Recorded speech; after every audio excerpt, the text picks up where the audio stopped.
Tervetuloa taas tänne Leffahullu-podcastin pariin.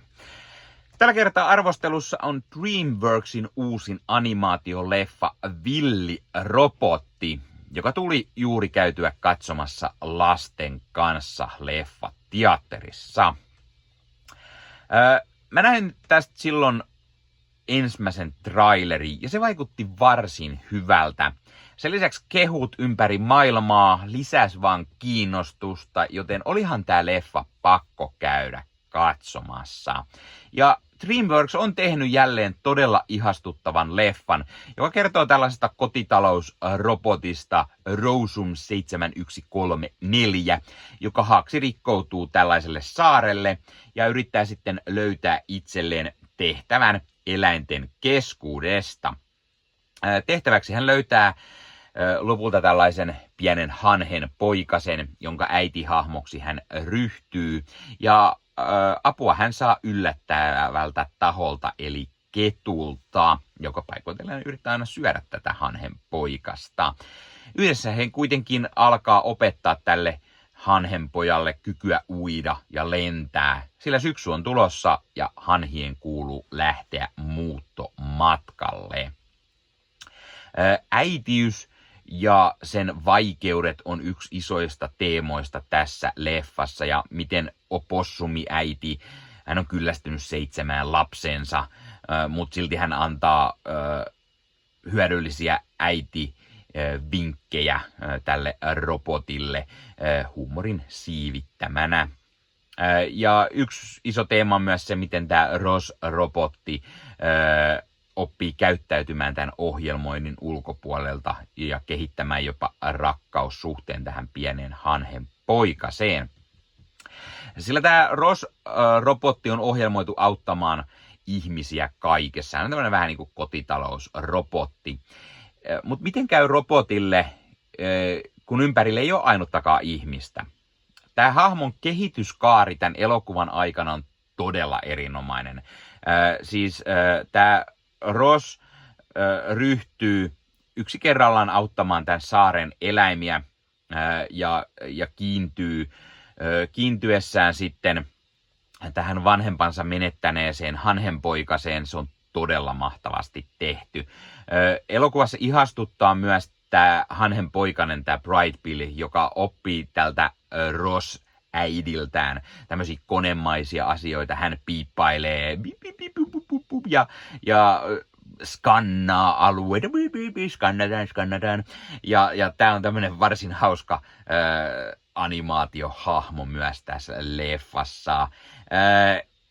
Tää kettu Fink sekä opossumiäiti Roosa, ne on todella onnistuneita hahmoja. He on oikeasti tosi hauskoja, mutta heillä on myös tosi synkkiä vitsejä, mitä tässä on, ja menee jopa vähän mustan komedian puolelle paikoitellen. Ja varsinkin tämä kettu, joka yrittää syödä aina vähän kaikkia muita eläimiä. Ja sitten taas tämä opossumiäiti, jolla on 7 muksua, ja hän niinku suurin piirtein toivoo, että lapset kuolisi aina välillä, josta vähän pettynyt, kun ei kuolekaan. Niin ollaan aika synkis vesistän huumorin kanssa. Mutta sitten samalla tämä kettu Fink, se peittelee yksinäisyyttä, ja se on niinku tosi liikuttavaa. Tämä leffan taustalta löytyy Chris Saunders, joka on aiemmin tehnyt muun muassa DreamWorksin Näin koulutat lohikäärmeesi -leffan sekä Disneylle Lilo ja Stitchin. Tässä Villi Robotti on todellinen tunteiden vuoristorata. Siis leffan aikana pääsee nauraamaan oikein kunnolla, jännittämään mitä hahmoille tapahtuu sekä sitten oikein niin kuin herkistymään ihan kyyneliin astikin. Tämä elokuva sisältää siis todella paljon semmoista melko mustaakin huumoria. Ja se uskaltaa myös näyttää sen, että lapsen kasvatus ei ole pelkkää ruusuilla tanssimista. Se oli jotenkin hyvä, ehkä isänä osasin samaistua aika hyvin tähän puoleen. Elokuva uskaltaa myös näyttää sen, että luonto voi olla melko julma ja kuolema saattaa vaania lähes joka nurkan takana. Ja niin kuin hauskaa, että elokuva ei niin kuin hyssyttele, vaikka tämä on kuitenkin animaatio lapsille tarkoitettu leffa, niin tämä ei ole koko ajan semmoinen niin kuin pelkkää hyssyttelyä tai ei uskalla kertoa tällaisia asioita, vaan se uskaltaa ihan tarttua niihin. Visuaalisesti Villirobotti on siis todella silmäkarkkii. Siis animaation jälki on häikäisevän upea. Elokuva yhdistelee hienosti tietokoneanimaatiota ja tämmöistä käsin piirretyltä näyttävää tyyliä. Ja sitten tämä väritys näyttää siltä, että sä katselisit jotain maalausta. Tämä on hienoa, että tässä on tämmöistä hiukan erilaista animaatiotyyliä.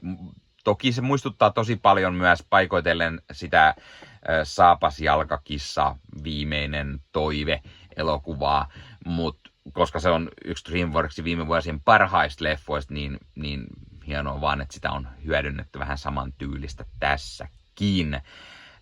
Lopputulos on oikeasti tosi nättiä. Leffan nätit luontomaisemat, nämä söpöt ja hassut eläimet toimii todella mahtavasti, niitä on tosi ilo katella.